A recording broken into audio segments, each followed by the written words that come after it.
Hey, hi everybody. My name is Jerry Wise, and this video is about narcissistic parents and the things they are delusional about. And it's important we learn about those delusions.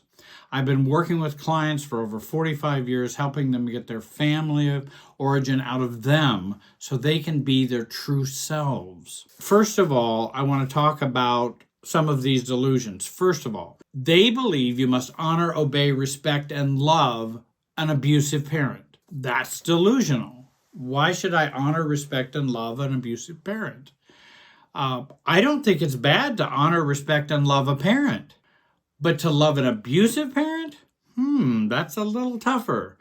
And that I should respect and that I should obey, and honor them. And again, I know about the Bible verses. I was a pastor for many years. And I'm not sure, honoring evil is really exactly what they had in mind. So that's one delusion that a narcissistic parent will have. Number two, all children owe their parents for their care that they were given them growing up. Food, clothes, education, a car, and they should owe their parents for that because they are their parents. Or the narcissist believes, well, look what I did for you. I raised you. I fed you. I sent you to school. I bought you nice clothes. Yes. And I believe had you not done that, you would have been breaking the law. We need to be fed and go to school. It's not that I'm necessarily ungrateful for those things. And in fact, I may even be grateful for some of the things a toxic, narcissistic, or bad parent may do. But that's not owing them for it. That's what parents are called to do. That's when you become a parent, is what you can expect. You want to help your child launch into the world, and that requires a certain amount of financial resources, food, clothing, housing. You don't go, and so now you owe me for this. What? Well, I didn't even choose it. I think that was you and Dad's choice to have me. I didn't get a say in that. And so, again, I can be grateful for you bought me that car. I was really thrilled. Thank you so much. But I don't owe you for that. That was something that you did as a parent. Now, you may have thought I was going to owe you for that, but that's delusional. That's delusional thinking. Number three, they have, by rights of being your parent, a right to always control you, even past the age of majority, even past 18 or 21 or whatever. That if you're 50 and I'm 75, I should be able to control your life. And I should be able to control you because I am still your parent. No, you are no longer my parent. You are my father, or you are my mother. You are no longer my parent. Parents parent children. Parents don't parent adults. Now, I'm not saying there are not some exceptions in some families. If somebody's handicapped, I understand all those. But in general, parents don't parent adults. Adults, we grow into becoming brothers and sisters with our parents. In a healthy family, in a narcissistic family, it's going to be, I have a right to control you from cradle to grave, whether your grave or my grave. Number four, narcissistic parents always have the right to be intrusive and interfere in your life choices. Always they have the right to do that. I think about weddings, marriages, and I've talked to thousands of clients and couples, and I used to do premarital counseling and how many times mothers and fathers got involved in planning and doing the wedding. It wasn't even the bride's wedding. It was the mom's wedding that she always wanted. And she has a right to interfere in those things and to be intrusive because she's the mother of the bride or the father of the bride. Well, wait a minute. I'm the bride. And isn't this my wedding? I thought it was supposed to be mine. So they interfere in marriages, whether you have children or not have children, when you're going to have children, your job situations, finances, religion, politics, even proximity. And I know someone whose parents bought a house and then bought a house for them, the friends of mine, so that they could live next door to their parents. They didn't ask their kids about that. It was just assumed. You're going to be living right here. We're going to buy both these houses and you're going to live in that one. And because that's just what we will do as a family, and that's what we're going to do. Well, maybe they didn't want to live next to their parents. I wouldn't necessarily recommend doing that, especially in a dysfunctional family.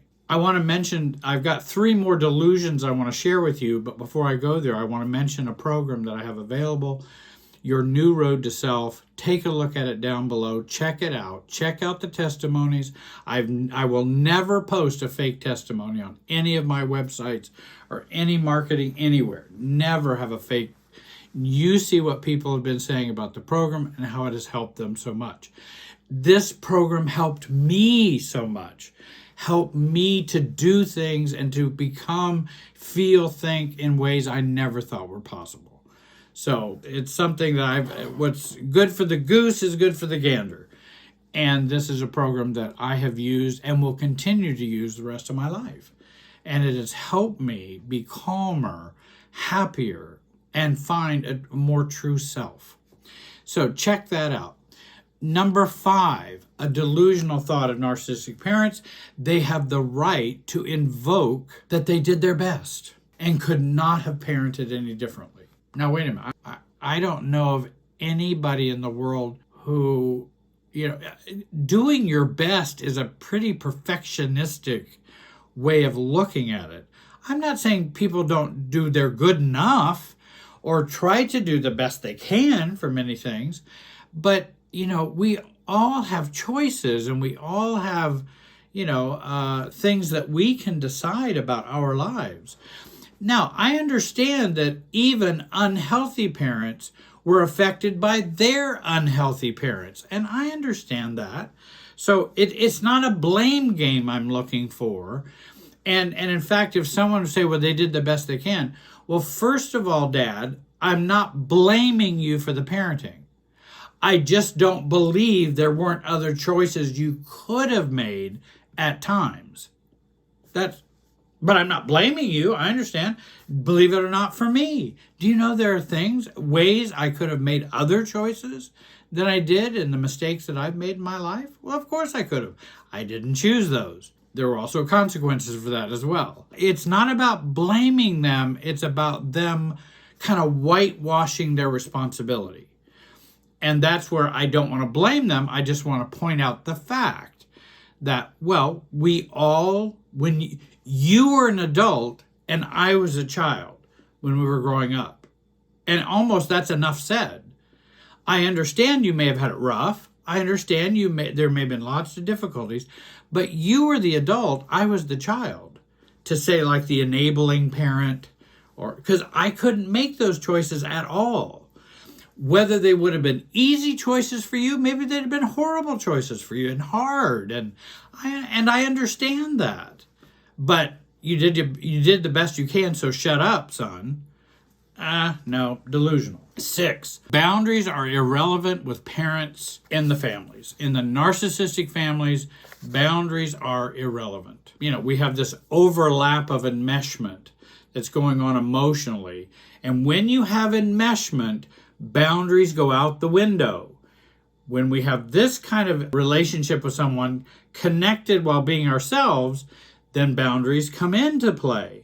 Once we start overlapping that emotional process, and that can be real problematic and often ends love when you do that.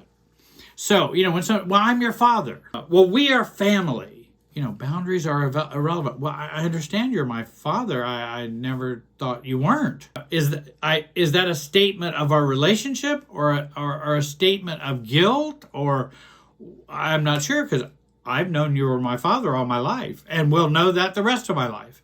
So I'm not sure why you're invoking that. Well, we're family.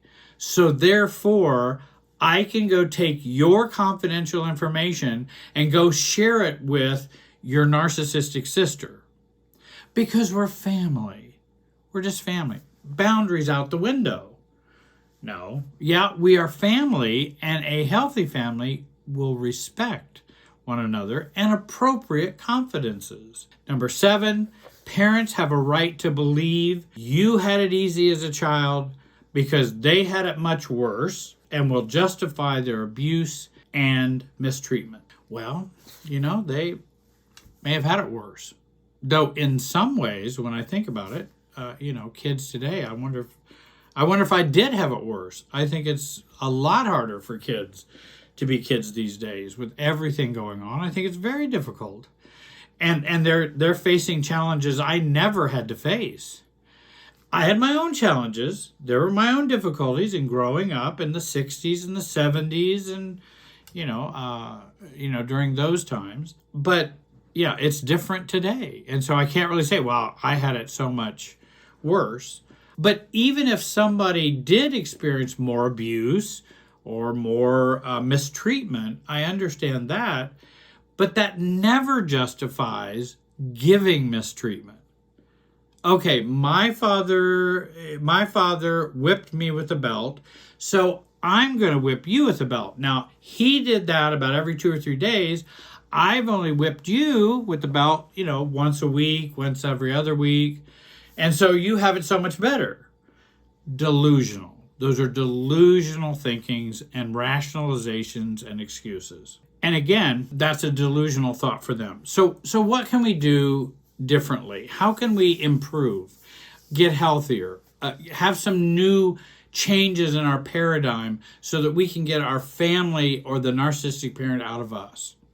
It's easy to slip into normal rules and guidelines with abnormal relationships. And that's very easy to do. And just like, certainly a normal societal rule, which I agree with and think is a good one, we all need to learn to accept others' imperfections, faults, and weaknesses, right? Isn't that a generally good rule that's normal society? Apply that to a narcissist. Or, here's another situation. Does this mean I tell the physically abused wife that she should just accept her husband's weaknesses and faults? Which I've heard pastors, lawyers, teachers, counselors tell wives, well, you just need to understand he had a hard childhood, and I'm sure that's part why he takes that out on you. Okay, well, that's a nice interpretation, but it doesn't really save her life. So that's clever psychologically, but how is it? So she's supposed to go, oh, well, in a Freudian way, he's taking out his childhood on me. Oh, well, then I should just give in to and comply with the abuse. We're applying normal rules to abnormal relationships. And we want to learn not to do that. In the program below, if you join that, you'll find I talk a lot about that and how to shift that dynamic. Secondly, they won't change. And that's a question you want to ask yourself. If I came to believe they're not going to change, can't change, won't change, will not change, now ask yourself, what kind of relationship do you want to have with them? Because they're going to remain delusional. And everybody's waiting on their parents to stop being delusional, and their sister and brothers and everybody else in the family. If they don't stop being delusional, what are you ready to do, and what type of relationship do you want to have with them and that you choose to have with them?